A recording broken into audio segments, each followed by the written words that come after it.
విరామనంతరం శ్రీ న్యూస్కి స్వాగతం. స్థానిక బీజేపీ జిల్లా కార్యాలయంలో శుక్రవారం జనసంఘ ప్రధాన కార్యదర్శి అధ్యక్షులుగా పనిచేసిన దీన్ దయాళ్ ఉపాధ్యాయ 105వ జయంతోత్సవాలు నిర్వహించారు. ఆయన చేసిన సేవలను పలువురు నాయకులు ప్రస్తుతించారు. కార్యక్రమంలో బీజేపీ ఏలూరు పార్లమెంటు అధ్యక్షులు కొరెళ్ల సుధాకర్ కృష్ణ, నాయకులు నాగం శివ, సీర్ల భాస్కర్, గాది రాంబాబు, ముద్దాని దుర్గారావు, జ్యోతి కుమార్, బాడిత నారాయణ, మరక రామకృష్ణ ప్రసాద్ తదితరులు పాల్గొన్నారు. जिस तरह की फ्लेक्सिबिलिटी और एडप्टेबिलिटी दिखाई है वो भी प्रशंसनीय।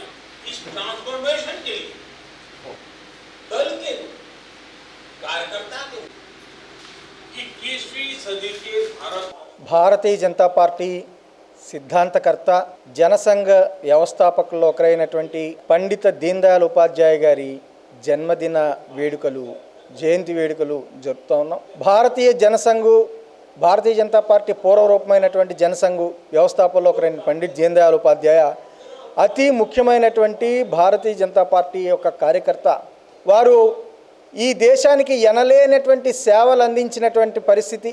అంత్యోదయ ఆధారంగా పరిపాలన సాగాలని, ప్రభుత్వం యొక్క స్కీములు కానీ పథకాలు కానీ చిట్ట చివరి వ్యక్తికి అందాలి, అది అందినప్పుడే సుపరిపాలన సాధ్యమవుతుందని చెప్పినటువంటి వ్యక్తి. బీజేపీ కార్యకర్తలు అందరము ఈ దేశం యొక్క స్వయం సమృద్ధికి ఆత్మనిర్భర్ భారత్ మోడీ గారు ప్రవచించినట్లుగా దానికి కట్టుబడి మేమంతా కృషి చేస్తామని మేము శపథం తీసుకుంటూ అవకాశం ఇచ్చిన అధ్యక్షుల వారికి, ఏదైతే శ్యాంప్రసాద్ ముఖర్జీ స్థాపించిన జనసంఘలో ఆయన జనరల్ సెక్రటరీగా డాక్టర్ గురూజీ ఇవ్వడం, అప్పటి నుంచి ఆయన అంచెలంచెలుగా పనిచేసుకుంటా ఎదగడం, ఈ రోజున ఏదైతే మానవతా ఏకాత్మత సిద్ధం, ప్రపంచంలో మానవులందరూ జీవరాశి అంతా ఒకటే, ఒకే ఆత్మ కాబట్టి మానవతా ఏకాత్మ సిద్ధాంతాన్ని రూపకల్పన చేసి అదేవిధంగా ఎదరకెళ్తుంది. ప్రపంచమంతా ఏకైక కుటుంబంగా ఏదైతే దీన్ దయాళ్ ఉపాధ్యాయ కళ్ళ కన్నారో ఆ కళ్ళ సాకారం చేస్తూ ఈ రోజున నరేంద్ర మోడీ గారు అదే దిశగా ప్రయాణం చేయడం, ప్రపంచంలో ఏదైతే దీన్ దయాళ్ ఉపాధ్యాయ కళ్ళ కన్నారో ప్రపంచానికి గురుస్థానం భారతదేశం రావాలని అదే దిశగా భారతదేశం ప్రయాణం చేస్తుంది. ఇంకొక 10-20 ఏళ్ళు భారతదేశం ప్రపంచానికి గురుస్థానంలో ఉంటుందనే దాంట్లో ఏమో సందేహం లేదు. జనసంఘ్ సంస్థాపకుల్లో ఒకళ్ళైన పండిత్ దీన్ దయాళ్ జీ యొక్క జయంతి వేడుకలు ఈరోజు పార్టీ ఆఫీసులో జరుపుకుంటున్నాము. ఈరోజు భారతీయ జనతా పార్టీ అధికారంలో ఉంది అంటే దానికి కారణం ఆయన వేసిన రహదారి వల్ల దాన్ని ఇప్పుడు నరేంద్ర మోడీజీ వల్ల ఎంత సార్థకం అవుతుంది. నిర్మాణ రంగ కార్మికుల నిధులను దారి మళ్లించడాన్ని వ్యతిరేకిస్తూ ఐఎఫ్టీయూ, సిఐటియు, ఏఐటియుసిల ఆధ్వర్యంలో ప్రజాప్రతినిధులకు వినతి పత్రాలు అందించారు. ఈ కార్యక్రమంలో భాగంగా స్థానిక మోతేవారి తోటలోని దెందులూరు ఎమ్మెల్యే క్యాంపు కార్యాలయంలో వినతి పత్రం అందజేశారు. ఈ సందర్భంగా ఐఎఫ్టీయూ నాయకులు యు వెంకటేశ్వరరావు మాట్లాడుతూ గత చంద్రబాబు ప్రభుత్వం, ప్రస్తుతం వైసీపీ ప్రభుత్వం వాడుకున్న నిర్మాణ రంగ కార్మికుల నిధులు మొత్తం తిరిగి చెల్లించాలని, నిర్మాణ కార్మికుల సంక్షేమ పథకాలన్నీ వెంటనే విడుదల చేయాలని డిమాండ్ చేశారు. కరోనా కారణంగా ఉపాధి కోల్పోయిన నిర్మాణ రంగ కార్మికులకు ఆర్థిక సహాయం చేయాలని డిమాండ్ చేశారు. ప్రభుత్వం విమర్శించింది, కానీ ఇదే ప్రభుత్వం మళ్ళీ తిరిగి అదే పద్ధతి అనుసరిస్తూ ఉంది. దీన్ని తీవ్రంగా కార్మిక సంఘాలుగా వ్యతిరేకిస్తూ ఉన్నాం. ఒక పక్కన భవన నిర్మాణ కార్మికులు తమ యొక్క క్లెయిమ్స్ కోసం దరఖాస్తు చేసుకుంటే 2 సంవత్సరాలుగా పెండింగ్లో ఉన్నాయి, డబ్బులు లేవని ఇవ్వటం లేదు, కానీ ఉన్న డబ్బులు మాత్రం ప్రభుత్వం లాగేసుకుంది. ఇది సరైన విధానం కాదు. అందువల్ల గత ప్రభుత్వం వాడుకున్న 1200 కోట్లు, ఈ ప్రభుత్వం వాడుకున్న 450 కోట్ల రూపాయలు వెంటనే తిరిగి బోర్డుకు చెల్లించి కార్మికుల యొక్క క్లెయిమ్స్ అని వెంటనే పరిష్కరించాలని డిమాండ్ చేస్తూ ఉన్నాం. భవన నిర్మాణ కార్మికులు చేయడానికి పనులు లేక చాలా ఆర్థిక ఇబ్బందులతో సతమతమవుతున్నారు. కారణం జగన్మోహన్ రెడ్డి గారు అధికారంలోకి వచ్చిన తర్వాత నూతన ఇసుక పాలసీ విధానాన్ని తీసుకొచ్చారు. దీని ఫలితంగా 6 నెలల పాటు అసలు ఇసుక అనేది దొరకలేదు. ఇప్పటికి కూడా ఇసుక సమస్య చాలా తీవ్రంగా ఉంది. గత సంవత్సర కాలంగా ఉపాధి కోల్పోయిన భవన నిర్మాణ కార్మికులకి నెలకు 10,000 రూపాయలు చెప్పిన సంక్షేమ బోర్డు నుంచి నిధుల్ని ఆ కుటుంబాలకి ఆర్థిక సాయం చేయాలని చెప్పేసి డిమాండ్ చేస్తూ కార్మికుల సంక్షేమ బోర్డులో ఉన్నటువంటి నిధుల్ని ప్రభుత్వాలు దారిలో మళ్లిస్తూ ఆ యొక్క కార్మికుల యొక్క కుటుంబాల యొక్క అవసరాలకు ఉపయోగపడకుండా ఇబ్బంది పడేటటువంటి పరిస్థితిని తీసుకొస్తున్నారు. ఇది అప్రజాస్వామికం. గత టీడీపీ గవర్నమెంట్ కూడా 1,300 కోట్ల రూపాయలు దారి మళ్లించారు. ఆ యొక్క నేపథ్యంలో కార్మికులు అనేక ఇబ్బందులు పడ్డారు. కేంద్రంలోని మోడీ ప్రభుత్వం ప్రవేశపెట్టిన రైతు వ్యతిరేక వ్యవసాయ బిల్లులకు నిరసనగా అఖిల భారత రైతు సంఘాల పోరాట సమన్వయ కమిటీ పిలుపు మేరకు రైతు సంఘాలు, కార్మిక, వ్యవసాయ కార్మిక సంఘాలు, వామపక్షాలు, కాంగ్రెస్ ఆధ్వర్యంలో ఏలూరు కలెక్టరేట్ ముందు శుక్రవారం ధర్నా నిర్వహించారు.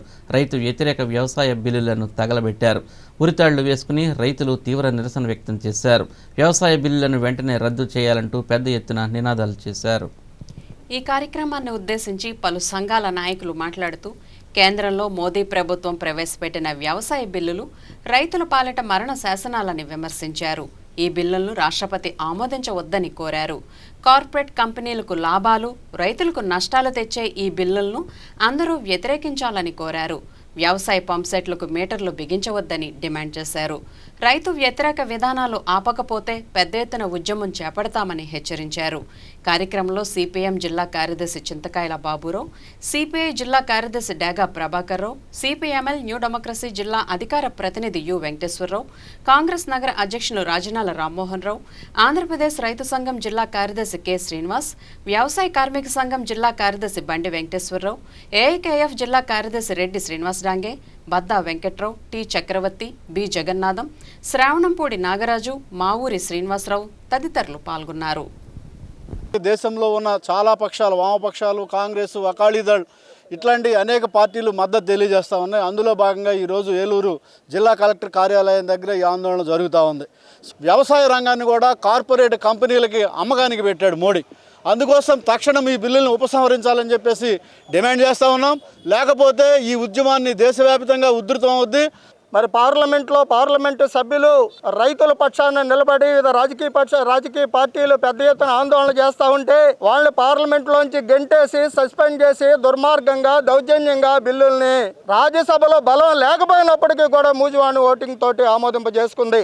ఈరోజు కేంద్ర ప్రభుత్వం, మోడీ ప్రభుత్వం తీసుకొచ్చిన వ్యవసాయ బిల్లులు రైతుల పాలిట మరణ శాసనాలు. ఇవి వ్యవసాయ రంగాన్ని పూర్తిగా కార్పొరేటీకరించి పేద రైతుల్ని వ్యవసాయం నుంచి బయటికి గెంటేయడానికే ఈ బిల్లులు ఉపయోగపడతాయి తప్ప రైతులు వ్యవసాయం కోసం కాదు. ఈరోజు ఈ బిల్లుల ద్వారా మద్దతు ధరలు రైతులు కోల్పోతారు. అలాగే ప్రభుత్వం కొనుగోలు వ్యవస్థ అంతా కూడా నిర్వీరైపోతూ ఉంది.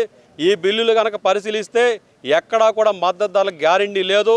ప్రభుత్వ కొనుగోలు వ్యవస్థకి గ్యారంటీ లేదు. తరతరాలుగా వ్యవసాయాన్ని నమ్ముకుని జీవిస్తున్నటువంటి రైతాంగాన్ని, వ్యవసాయ రంగాన్ని దెబ్బతీసే విధంగా కేంద్రంలోని మోడీ ప్రభుత్వం తీసుకొస్తున్నటువంటి వ్యవసాయ బిల్లులను రద్దు చేయాలని డిమాండ్ చేస్తూ దేశవ్యాప్తంగా రైతాంగం చేస్తున్నటువంటి ఉద్యమాన్ని సిపిఎంఎల్ న్యూ డెమోక్రసీ బలపరుస్తున్నది. మరి పార్లమెంట్ లో ఒక దౌర్జన్యంగా తలుపులు వేసుకుని మరి పార్లమెంట్ లో బయటకు గెంటు వేసి మరి బిల్లులు పాస్ చేసుకున్న ఘనత మరి బీజేపీకే దక్కింది. మరి ఈ బీజేపీ ప్రభుత్వం ఇప్పటికైనా మోడీ గారు చెప్తున్నాం, రైతులతో పెట్టుకున్న ఏ ప్రభుత్వాలు కూడా ఆగ్రహానికి గురి కాక తప్పదు. ఆరోగ్యవంతమైన సమాజం కోసం గర్భిణీలు, బాలింతలు పోషకాహారంతో కూడిన ఆహారాన్ని తీసుకోవాలని పెదవేగి మండలం కూచింపూడి మాజీ సర్పంచ్ మెట్లపల్లి సూరిబాబు పేర్కొన్నారు. శుక్రవారం గ్రామంలోని అంగన్వాడీ కేంద్రంలో సంపూర్ణ పోషణ కార్యక్రమంలో కిట్లను పంపిణీ చేశారు. కార్యక్రమంలో సూపర్వైజర్ పార్వతి, నాయకులు ఎస్ పోతురాజు, మెట్లపల్లి అజయ్ బాబు, పి సోమయ్య తదితరులు పాల్గొన్నారు.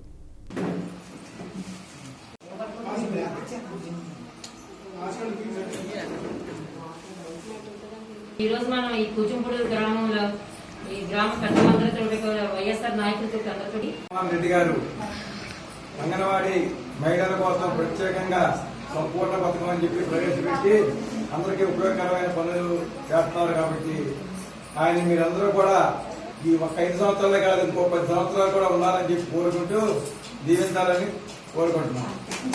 చింతలపూడి వెలమపేటలోని ముత్యాలమ్మ అమ్మవారి ఉత్సవాలు అత్యంత వైభవంగా కొనసాగుతున్నాయి. శుక్రవారం పొలిమేర్లలో ఉన్న దేవతామూర్తులకు గ్రామంలోని మహిళలు సారే పంపిణీ చేశారు. కార్యక్రమంలో ఉత్సవ కమిటీ అధ్యక్షులు డి రాము, కార్యదర్శి పెద్దపల్లి సురేష్, కోశాధికారి గొట్టాపు రాజశేఖర్, గడ్డమడుగుల రాజేష్ నాయుడు, ఎం అప్పారావు తదితరులు పాల్గొన్నారు.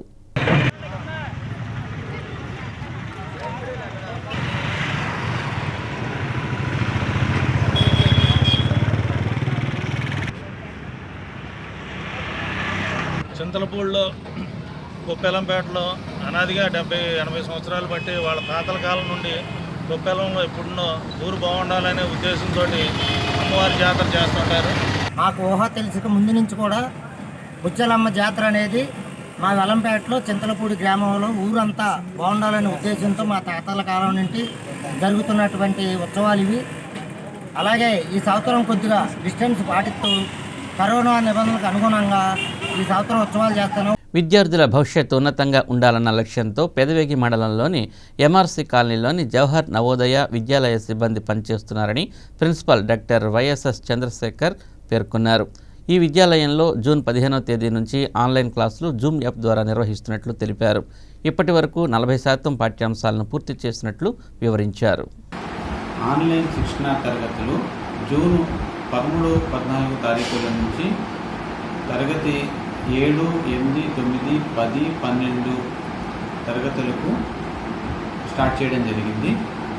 100% టీచర్స్ నవోదయ విద్యాలయానికి సమ్మర్ వెకేషన్ తర్వాత రిపోర్ట్ చేసి వాళ్ళని గూగుల్ మీట్ అనే ఒక ప్రొసీజర్ ద్వారా కొంతకాలం జూమ్ యాప్ ద్వారా ఇప్పుడు జంగారెడ్డిగూడెంలోని శ్రీచక్ర సహిత శ్రీ శ్రీ శ్రీ నూకాలమ్మ అమ్మవారి ఆలయంలో శుక్రవారం అమ్మవారికి ప్రత్యేక పూజలు నిర్వహించారు. ఉత్సవమూర్తికి పంచామృత అభిషేకం నిర్వహించి మూల విరాట్కు పంచనక్షత్ర హారతులు ఇచ్చి పూజలు చేశారు.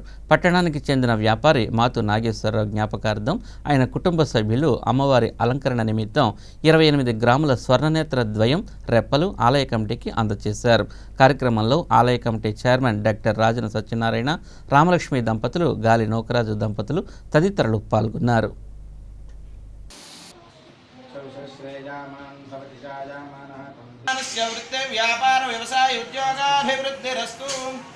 అమ్మవారిని నూకాలమ్మ అమ్మవారిని దర్శించుకోవడానికి భక్తులందరూ కూడా ఎక్కువజాము నుంచి రావడం జరిగింది. దాంట్లో భాగంగానే నేడు అమ్మవారిని మాతనాగేశ్వరరావు క్రీస్తు చేసులు వారి జ్ఞాపకార్థం వాళ్ళ అబ్బాయి రాజా, కుటుంబ సభ్యులు, వాళ్ళ అమ్మగారు, పిల్లలు వీళ్ళందరూ కూడా వచ్చి అమ్మవారిని దర్శించుకొని ప్రత్యేక పూజ చేసుకోవడం జరిగింది. అలాగే అమ్మవారికి నేత్రాలు, కనురెప్పలు, నేత్రాలు బంగారు సుమారు 28 గ్రాములు బంగారు వస్తువులు నేడు అమ్మవారికి ఇవ్వడం జరిగింది. భీమవరంలో రవాణా శాఖ అనుమతించిన పొల్యూషన్ చెకప్ వ్యాన్ అకస్మాత్తుగా చెలరేగిన మంటల్లో పూర్తిగా దగ్ధమైంది. వ్యాన్ నుండి పెట్రోల్ పైప్ లీక్ కావడంతో ఒక్కసారిగా మంటలు వ్యాపించి వ్యాన్ పూర్తిగా కాలిపోయింది. భీమవరం ఆర్టీసీ డిపో వద్ద జాతీయ రహదారిపై చోటు చేసుకున్న ఈ సంఘటనతో ఆ ప్రాంతంలో కొద్దిసేపు ఆందోళనకర పరిస్థితులు నెలకొన్నాయి. వ్యాన్ నిర్వాహకుడు బెంజమిన్ బెనోని త్రుటిలో ప్రమాదం నుంచి తప్పించుకోగలిగారు.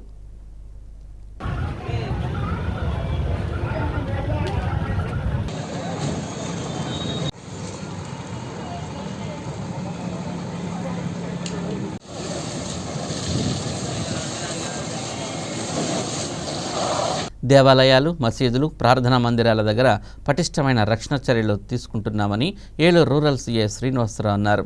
పెదపాడు మండలం పెదపాడు పోలీస్ స్టేషన్లో దేవాలయ నిర్వాహకులు, మత పెద్దలతో సమన్వయ కమిటీ సమావేశం నిర్వహించారు. ఈ సందర్భంగా సీఐ శ్రీనివాసరావు మాట్లాడుతూ చర్చిలు, మసీదులు, దేవాలయాల వద్ద సీసీ కెమెరాలు ఏర్పాటు చేసుకోవాలని, గ్రామాల్లో ఎటువంటి అవాంఛనీయ సంఘటనలు జరగకుండా పీస్ కమిటీ ఏర్పాటు చేయడం జరిగిందని తెలిపారు. దేవాలయాల వద్ద అనుమానాస్పదంగా తిరిగే వారిని గుర్తించి అవాంఛనీయ సంఘటనలు జరగకుండా పోలీసు వారికి సమాచారం అందించాలని ఆయన సూచించారు. ఈ కార్యక్రమంలో పెదపాడు ఎస్ఐ జ్యోతిబస్సు, గ్రామ మహిళా సంరక్షణ కార్యదర్శులు తదితరులు పాల్గొన్నారు. పీస్ కమిటీని ఏర్పాటు చేయడం జరిగింది. ఇటీవల కాలంలో జరుగుతున్న పరిణామాలను దృష్టిలో ఉంచుకొని ఆఫీసర్స్ యొక్క ఇన్స్ట్రక్షన్స్ మేరకు ఈ పీస్ కమిటీని మా ఎస్ఐ గారు సమక్షంలో వీటిని నియమించడం జరిగింది.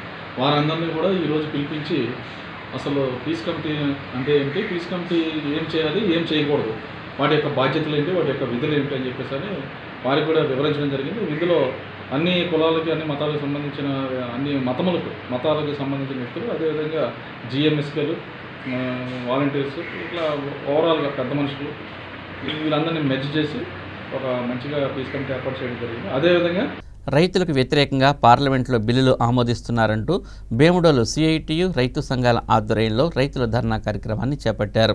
అర్జావారిగూడెం జంక్షన్ వద్ద రైతులు కళ్లకు గంతలు కట్టుకుని నిరసన వ్యక్తం చేశారు.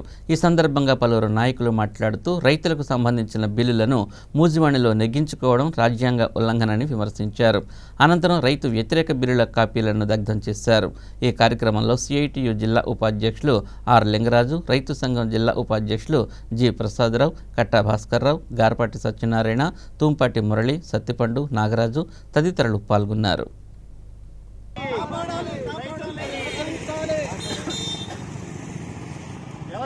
రైతు వ్యతిరేక బిల్లులు, రక్షించాలి రైతు వ్యతిరేక బిల్లులు. 3 బిల్లులు కూడా రైతులకు అన్యాయం చేసేవి కానీ పనికొచ్చాయి కాదు. ముఖ్యంగా ఈ 3 బిల్లులు కూడా రైతు వ్యతిరేకంగా ఉన్నాయి, రైతులకు ఇబ్బంది పెట్టేలాగా ఉన్నాయి, రైతులకి నష్టపరిచేలా ఉన్నాయి. కాబట్టి వీటన్నింటి కూడా ప్రజలు ఇదంతా తెలుసుకుని వ్యతిరేకత తెలుసుకుని పంజాబ్ లాంటి పెద్ద పెద్ద రాష్ట్రాల్లో మొత్తం రాష్ట్రం అంతా కూడా వ్యతిరేకత తెలియజేస్తుంది. అంచేత వీటిని ఉపసంహరించుకుని రైతులకు మేలు చేయాలి. దీనివల్ల ఇటు రైతులకు ఎటువంటి ఉపయోగం జరగదని చెప్పని ఏపీ రైతు సంఘం తరఫున మేము తెలియజేస్తున్నాం. ఆర్ లింగరాజు, సిఐటి జిల్లా ఉపాధ్యక్షులు, భీమడోలు. గత 4 రోజుల క్రితం పార్లమెంట్లో వ్యవసాయ సంస్కరణలనే బిల్లుని మోడీ ప్రభుత్వం ప్రవేశపెట్టింది. వార్తల ముగించే ముందు ముఖ్యాంశాలు మరొకసారి చూద్దాం. దివికేగిన గాన గంధర్వుడు సుప్రసిద్ధ గాయకులు ఎస్పి బాలసుబ్రహ్మణ్యం కన్నుమూత.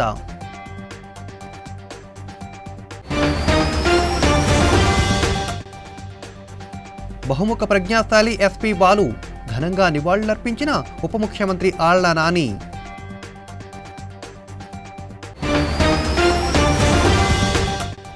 మానవత్వం లేని కరోనా, అప్రమత్తతే ఆయుధం. ఎస్పీ బాలు డాక్టర్ శంకర్రావుకు ఘనంగా నివాళులర్పించిన కలెక్టర్ రేవు ముత్యాలరాజు.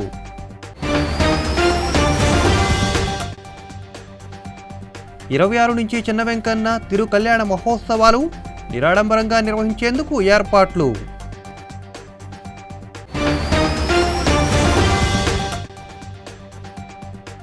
ఈ పంట నమోదుతో బహుళ ప్రయోజనాలు. ఏసీటీ న్యూస్తో వ్యవసాయ శాఖ జేడీ గౌసియా బేగం.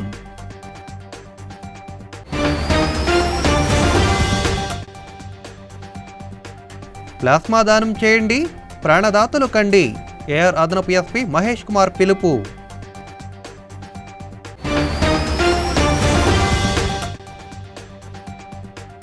ముగింపు దశకు వచ్చిన సచివాలయ పరీక్షలు, అన్ని కేంద్రాల వద్ద కట్టుదిట్టమైన ఏర్పాట్లు.